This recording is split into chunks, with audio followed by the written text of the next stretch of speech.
नाज़रीन अस्सलाम वालेकुम। सियासत टीवी के खुसूसी प्रोग्राम खबर ख्याल में आपका खैर मकदम है। मैं मोहम्मद रियाज अहमद और मेरे साथी नईम वजाहत। अस्सलाम वालेकुम। हमेशा की तरह आपके सामने अहम खबरें लिए हाजिर हुए हैं। नाजरीन, जैसा कि आप जानते हैं कि हम जो खबरें आपके सामने पेश करते हैं वो कल के अखबार की सुर्खियाँ बनती हैं। न सिर्फ सुर्खियाँ बनती हैं बल्कि उन खबरों को इलेक्ट्रॉनिक मीडिया गैर मामूली अंदाज में नश्र करता है।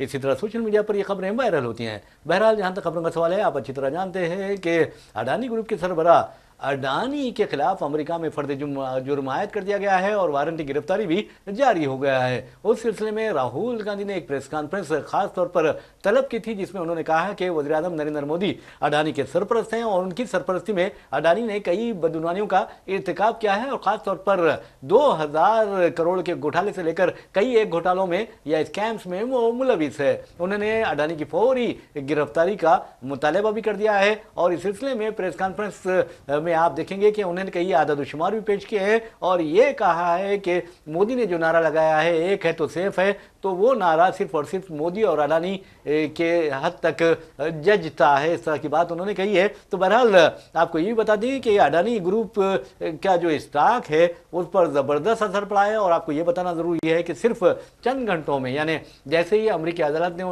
उन पर फर्द जुर्म आयद किया, उनके वारंटी गिरफ्तारी जारी किया, उसके बाद अडानी ग्रुप की जो कंपनीज है उसके शेयर्स में जो नुकसान हुआ है, जो गिरावट आई है, उससे अडानी ग्रुप को 2,45,000 करोड़ का नुकसान हुआ है। तो आप अंदाजा कीजिए कि किस तरह के हालात अडानी ग्रुप के लिए बन रहे हैं। हालांकि अडानी ग्रुप के बारे में कहा जाता है कि गौतम अडानी वज़ीर आज़म नरेंद्र मोदी के बहुत ही करीबी आदमी हैं, लेकिन क्या कानून नहीं है कि आप करीबी वज़ीर आज़म के होंगे और आप बच जाएंगे? ये एक अहम सवाल है और ये सवाल हम करेंगे नहीं वजह से। देखिए, कानून सबके लिए एक है। ये अलग बात है कि हुकूमत की सरपरस्ती में बाज़ लोग बच जाते हैं और बाज़ लोग किसी से सियासी इंतकाम करने के लिए भी कुछ कार्रवाई करती है। जी जी। अक्सर अपोजिशन जमातें ये कहती हैं कि ईडी और सीबीआई के दावे करते हुए अपोजिशन को डराया धमका जा रहा है या फिर उनकी आवाज़ को बंद करने की कोशिश की जा रही है।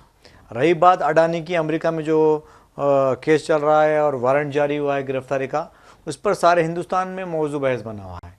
आपने कहा कि स्टॉक, अडानी ग्रुप के स्टॉक को बहुत बड़ा नुकसान हुआ जी हाँ चंद घंटों के दौरान। जी हाँ, बिल्कुल। अब रही बात ये कि राहुल गांधी की जो प्रेस कॉन्फ्रेंस थी, उन्होंने कहा है कि हम 2023 से अडानी के बेखादगियाँ, बदौनियों के बारे में बात कर रहे हैं और जॉइंट पार्लियामेंट्री कमेटी तश्कील देने का मुतालबा कर रहे हैं।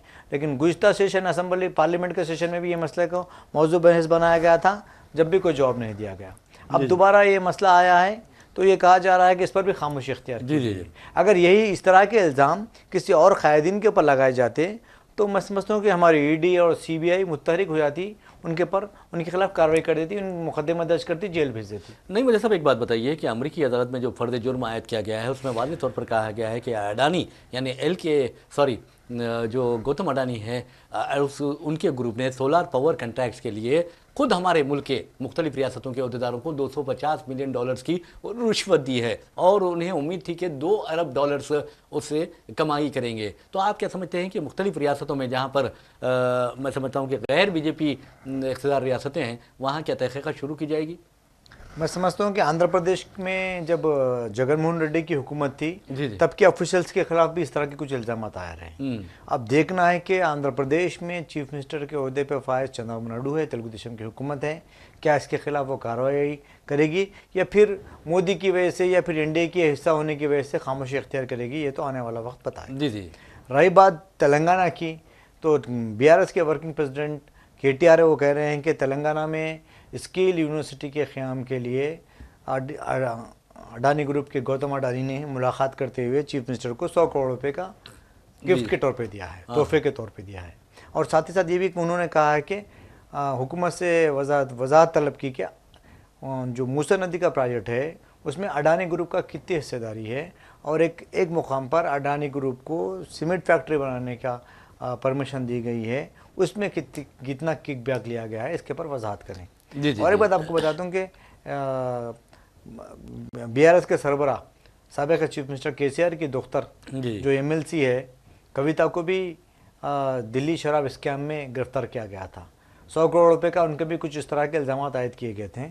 उनको 5 माह तक तिहाड़ जेल में रखा गया, जिसके बाद उन्हें रिहा किया गया। अब वो चंद दिन जब से रिहा हुई हैं, सियासी सरगर्मियों से दूर है, लेकिन आज पहली मर्तबा उन्होंने ट्वीट करते हुए वज़ीर-ए-आज़म से कहा कि आप गौतम अडानी को बचा रहे हैं और हिंदुस्तान की एक बेटी को, दफ्तर को जेल में रखा है। इस तरह का उन्होंने इल्ज़ाम आया। बहरहाल नाज़रीन, आपको बता दूं कि जहाँ तक गौतम अडानी का सवाल है, 62 साल गौतम अडानी की दौलत पर लोग रश्क करते हैं कि किस तरह उन्होंने इस कदर कम मुद्दत में बहुत ज़्यादा दौलत कमाई है और हिंदुस्तान के नंबर 1 यानी दौलत के हिसाब से नंबर 1 शख्सियत बन गए हैं। कभी गौतम अडानी नंबर 1 पर रहते हैं तो फिर कभी अंबानी नंबर 1 पोजीशन पर आते रहते हैं। लेकिन ये कहा जा रहा है कि $250 मिलियन कोई मामूली बात नहीं है जो रिश्वत अडानी ने दी है, जिसकी बात की जा रही है, जो इल्ज़ाम आयद किया गया है। उसके बारे में कहा जा रहा है कि 2020 से लेकर 2024 के दरमियान ये रकम बतौर रिश्वत पेश की गई और $2 अरब का जो फ़ायदा है वो हासिल करने के लिए ये रिश्वत की रकम पेश की गई थी।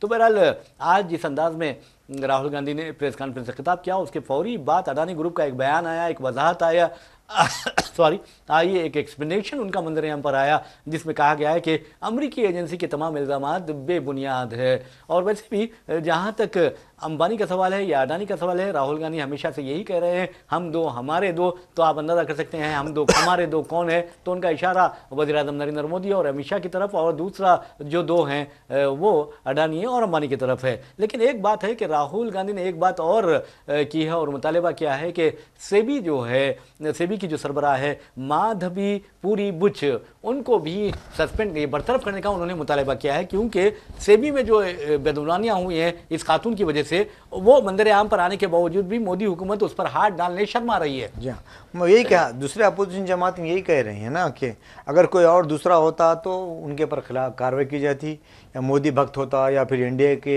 हिस्सा होता या फिर इंडिया की तायद में काम कर रहा होता तो उनके खिलाफ कोई कार्रवाई नहीं की जाती। हम देखेंगे कि अब हिंदुस्तान में 10 साल के दौरान कई ऐसे इल्ज़ाम आए हैं, कई ऐसे घोटाले हुए हैं।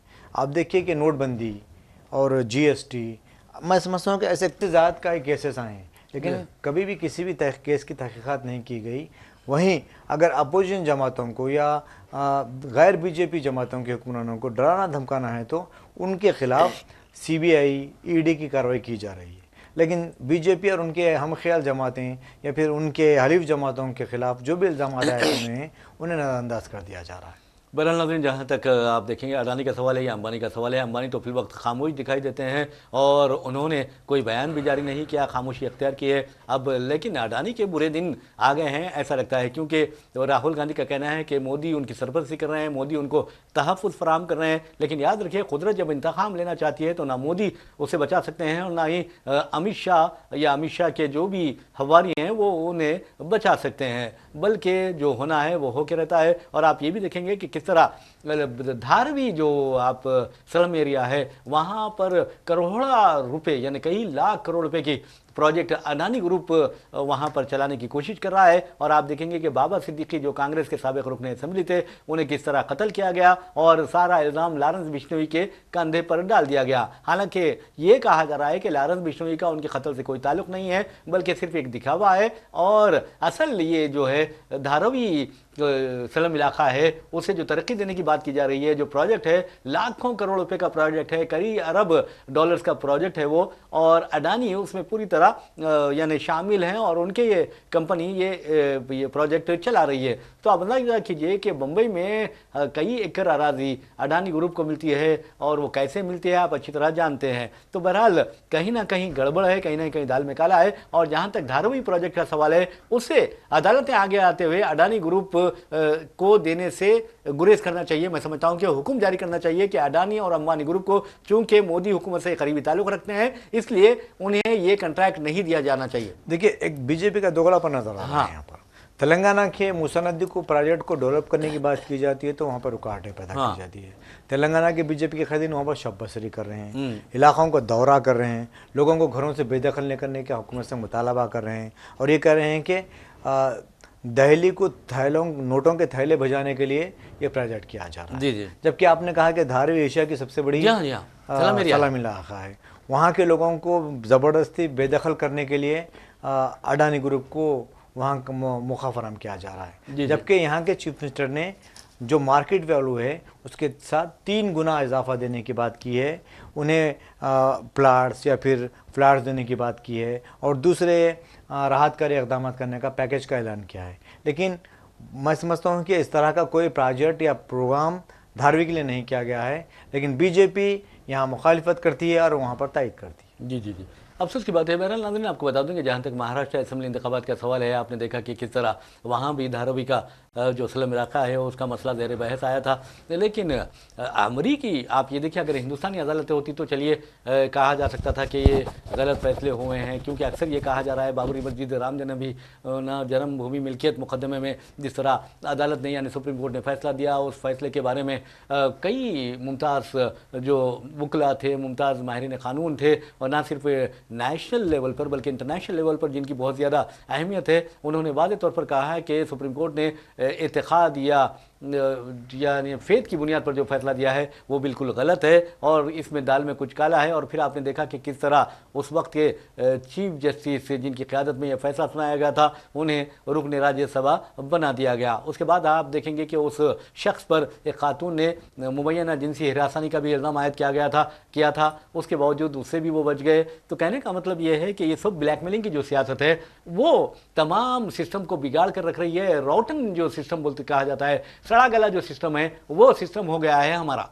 देखिए, ज़ाती मफादात की तकमील के लिए या असासी फ़ायदों की तकमील के लिए जो काम किए जा रहे हैं वो मुल्क के मुस्तक़बिल के लिए ख़तरा है। जी हाँ, मुल्क की माशियत को ख़तरा है। यानी पॉलिटिकल वैल्यूज़, यानी आप जो हर किस्म के वैल्यूज़ जो हैं वो गिर गए हैं। अब आप देखेंगे कि मैंने बताया कि बीजेपी की हर रियासत में अलग अलग पॉलिसी होती है। जी जी, अलग अलग इश्यूज़ पे अलग अलग बात करते हैं, लेकिन जब खुद अमलवारी करने का मौका आता है, कांग्रेस को ये कहा जा रहा है कि कांग्रेस की जो तेलंगाना के 6 गारंटीज थी उस पर अमल नहीं किया गया। तो मैं ये कहना चाहता हूँ कि 2014 में वज़ीर-ए-आज़म ने कहा था कि हर साल 2 करोड़ मुलाज़मतें दी जाएंगी। जी हाँ, बेरोज़गारों को। आप बताइए 10 साल में, 10 साल क्या 11 साल होने को आ गए हैं, 10 साल का पकड़ के चलिए, 20 करोड़ लोगों को मुलाजमत मिली, क्या सवाल ये पैदा होता है। जी, हालांकि 145 करोड़ आबादी हो गई हमारी। और एक बात ये है कि जीएसटी के निफाज से फ़ायदा तो नहीं हुआ मगर नुकसान हुआ। छोटे व्यापारियों को बहुत नुकसान हुआ। जी जी। और नोटबंदी से भी कोई फ़ायदा नहीं हुआ, लेकिन नुकसान हुआ। जी जी। मुझे ऐसा लगता है कि नोटबंदी से पहले भी एक बड़ी मल्टीनेशनल कंपनी को फ़ायदा पहुंचाने के लिए जो 2 या 3 महीने तक मुफ्त में डाटा दी थी, उसका जो काला धन था उसको वाइट करने के लिए शायद इस तरह की स्कीम लाई गई है। इस तरह के कई शकूक है। जी हाँ, जी हाँ। लेकिन मैं समझता हूँ कि इन शकूक को कोई अहमियत नहीं दी जा रही है, बल्कि जो कुछ नहीं है अपोजिशन जमातों को या फिर गैर बीजेपी हुकूमतों को दबाने डराने के लिए इस तरह की कोई कार्रवाई की जा रही है। जी जी। नाज़रीन, जहाँ तक महाराष्ट्र का सवाल है, आप अच्छी तरह जानते हैं कि महाराष्ट्र में 288 असेंबली हल्के हैं और इंतखाबात का जिस तरह रायदही का इनेकाद अमल में आया, उसके बाद एग्जिट पोल्स आने शुरू हो गए।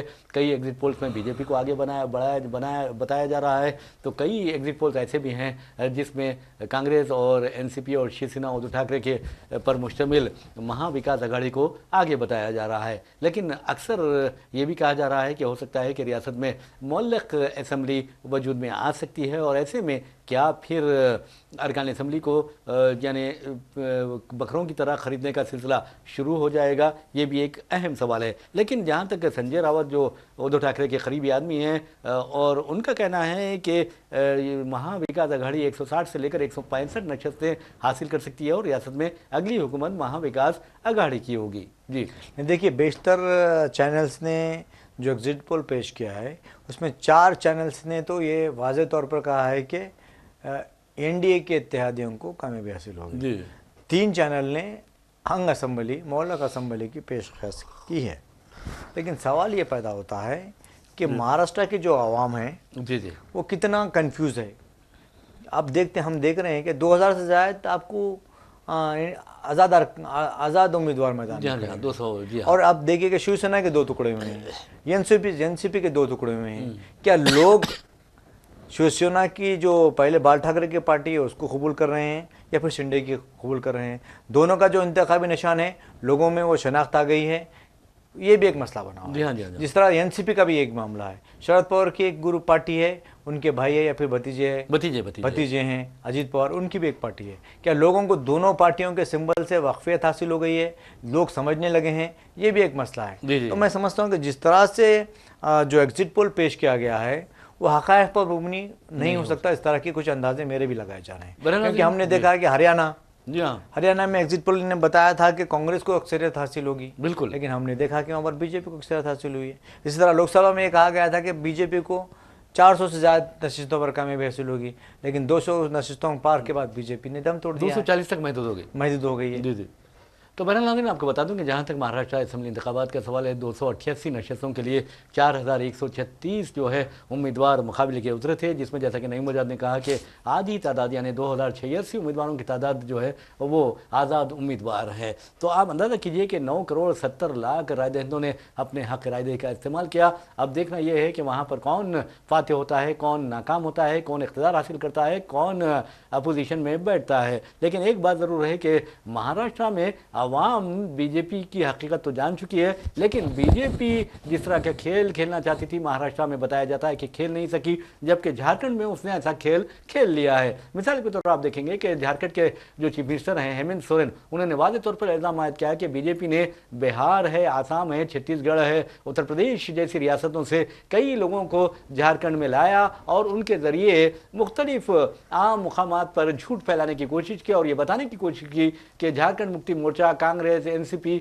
और दीगर अपोजिशन जमातों ने रियासत में हुकूमत तो बना ली है, हुकूमत तो की है, लेकिन इन लोगों ने सिर्फ मुसलमानों की खुशामद की है। हद तो यह है कि इलेक्शन कमीशन भी सोता रहा और बीजेपी ऐसे इश्तिहारात और ऐसे वीडियो सोशल मीडिया पर अपलोड करने में कामयाब रही। अगर कोई अपोजिशन इस तरह की हरकत करता तो मैं समझता हूं कि अब जो इलेक्शन कमीशन है वो फौरी न सिर्फ नींद से जाग उठता बल्कि बरहमी की हालत में दूसरों की नींद भी खराब कर देता। तो कहने का मतलब यह है कि बीजेपी को 1000 खून माफ का फार्मूला अपनाया गया है, ऐसा मुझे लगता है। नहीं, देखिए रियासत इलेक्शन लड़ने के कुछ उसूल होते हैं। जी जी। इलेक्शन मैनेजमेंट भी कोई चीज़ होती है। अगर सियासी जमातें इलेक्शन मैनेजमेंट को भूल जाती हैं तो मैं समझता हूँ कि वो इंतखाबात में मुकाबला करने के मौक़िफ़ में नहीं होती हैं। आप कुछ भी हो, आपने इससे पहले भी कहा था कि झूठ फैलाया गया, व्हाट्सएप यूनिवर्सिटी का इस्तेमाल किया गया, सोशल मीडिया का मिसयूज़ किया गया, लोगों को गुमराह किया गया। बिल्कुल ठीक है। क्या कांग्रेस पार्टी के पास वसाइल नहीं है या फिर कांग्रेस पार्टी का जो आईटी सेल है वो सो रहा है? उसको भी इस बारे में सोचना चाहिए। जी जी जी। वैसे भी जहाँ तक झारखंड का सवाल है, आप देखेंगे झारखंड कुदरती जो मादनियात है, कुदरती वसाइल है, उससे मालामाल है। और इसके अलावा आपको ये बता दूं कि मुल्क की तमाम रियासतों में अगर मादनी वसाइल की बात करते हैं तो 40% मादनी वसाइल यानी सोने से लेकर आप देखेंगे कोयले से लेकर बॉक्साइट से लेकर आप देखेंगे कि ज़मरूद यानी एमरॉल्ड भी वहाँ पर कसीर मकदार में पाए जाते हैं। वहाँ ज़खायर मौजूद है, यूरानियम के ज़खायर मौजूद है और ये जो चाइना क्ले कहा जाता है, फायर क्ले जिसे कहा जाता है, वो वहाँ पर मौजूद है। और डेकोरेटिव स्टोन्स जो होते हैं, सजावट के पत्थर, वहाँ पर उनकी कान कनी की जाती है। तो इस कदर दौलतमंद रियासत है, लेकिन आज भी वो गुर्बत में जी रही है। देखिए, मैं समझता हूँ कि किसी भी रियासत का जो तरक्की का जो रेट है वो मरकज़ी हुकूमत के ताउन से भी मुमकिन हो सकता है। हम देख रहे हैं कि गुज़श्ता तेलंगाना सबसे कम उम्र रियासत है, जिसकी मैं समझता हूँ कि 2014 में क़ायम हुआ है, पैदाइश हुई समझिए, जहाँ 21 साल का है, लेकिन हम देख गए 11 साल की इसकी वो है। लेकिन हम देख रहे हैं कि तेलंगाना ने तमाम शुबों में बड़ी तेज़ी से तरक्की की है। हाँ, ये अलग बात है कि BRS की हुकूमत ने तेलंगाना पर 7 लाख करोड़ का ख़र्ज़ क़ायम कर दिया है। उसके बावजूद भी कांग्रेस की जो हुकूमत है वो आवाम से किए गए वायदों को तकमील करने की कोशिश कर रही है। जी जी। अब ये मैं समझता हूँ कि 11 महीना हुकूमत में चल रहा है। 7 दिसंबर को 1 साल मुकम्मिल हो जाएगा। इस दौरान चीफ मिनिस्टर ने, हुकूमत ने ये कहा है कि हमने 50,000 मुलाजिम थे। और चैलेंज क्या है उन्होंने? BRS के दौरे हुकूमत में जो काम 10 साल में नहीं किए गए वो काम 10 महीने में हमने कर दिखाया, इस तरह का उन्होंने दावा किया है। और मरकज़ी हुकूमत को चैलेंज किया है कि वो वज़ीर-ए-आज़म आए या फिर एक मरकज़ी एक हुकूमत की एक टीम को रवाना करें। मैं वो सारा डाटा देने के लिए तैयार हूँ। जी जी जी। वैसे भी नाज़रीन, आपको बता दूं कि जहाँ तक इंटरनेशनल लेवल पर है, खबर बहुत ज़्यादा बेचैनी का बायस बनी हुई है। और आप अंदाज़ा कीजिए कि हुकूक इंसानी की जो पामाली हो रही है, एक तो ICC international court of justice ने वाज़े तौर पर नेतन्याहू जो वज़ीर-ए-आज़म इसराइल है उसके ख़िलाफ़ वारंट गिरफ्तारी जारी कर दिया है। और क्यों गिरफ्तारी जारी किया? इसलिए कि वहाँ पर आप देखेंगे किस तरह जंगी जराइम और इंसानियत के खिलाफ जराइम का इर्तिकाब किया गया। 40,000 से ज़ायद फ़लस्तीनियों को यानी 44,000 से ज़ायद फ़लस्तीनियों को शहीद कर दिया गया। 1,05,000 से ज़ायद फ़लस्तीनी ज़ख्मी हुए हैं। और आपको ये भी बताना ज़रूरी है कि 44,000 से ज़ायद जो फ़लस्तीनी शहीद हुए हैं उनमें 18,000 से लेकर 20,000 बच्चे हैं और हज़ारों की तादाद में बच्चे अभी भी उनकी जो लाशें हैं फूल जैसे बच्चों की वो मलबे तले दबी हुई हैं। लेकिन अफसोस की बात यह है कि अमेरिका बोलता है कि अमेरिका कहता है, अमेरिका दावा करता है कि जंगबंदी करनी चाहिए, लेकिन अक़वाम मुत्तहिदा में जब अमेरिका जो दूसरे ममालिक हैं वो जंगबंदी के लिए करारदाद पेश करते हैं तो अमेरिका उसे वीटो कर देता है। अब अंदाज़ा कीजिए कि अमेरिका ने 11 मरतबा जो करारदादें जंगबंदी की पेश की गई थी उसमें 4 करारदादों को वीटो किया नईम वजाद साहब। और ये भी कहा जा रहा है कि अमेरिकी सेनेट ने इसराइल को हथियार की फराहमी की जो पर पाबंदी आयद करने की करारदाद को मुस्तरद कर दिया। देखिए, सोचने वाली बात यह है कि अमेरिका ये कहता है कि किसी भी कोई भी ममालिक आपस में न लड़े। जी जी। फिर दूसरी जानिब जब अक़वाम मुत्तहिदा में जंगबंदी की करारदाद पेश हो रही है तो उसकी तायीद नहीं कर रहा है। जी जी। बल्कि इसको वीटो कर दे रहा है। तो इससे ज़ाहिर होता है कि अमेरिका पूरी दुनिया में अमन व अमान को क़ायम करने के हक़ में नहीं है, बल्कि अपने जो हथियार है उसको फ़रोख्त करते हुए आमदनी कमाने की कोशिश कर रहा है लोगों की नाशों के ऊपर। जी हाँ, बिल्कुल आपने सही कहा। बहरहाल इसी के साथ हम अपना प्रोग्राम खबर ख्याल इख्तिताम को पहुँचाते हैं। अपने मेज़बान मोहम्मद रियाज अहमद और मेरे साथी नईम वजाहत को इजाज़त दीजिए। इंशाल्लाह फिर मुलाकात होगी, फिर बात होगी। तब तक के लिए अल्लाह हाफ़िज़। अल्लाह हाफ़िज़।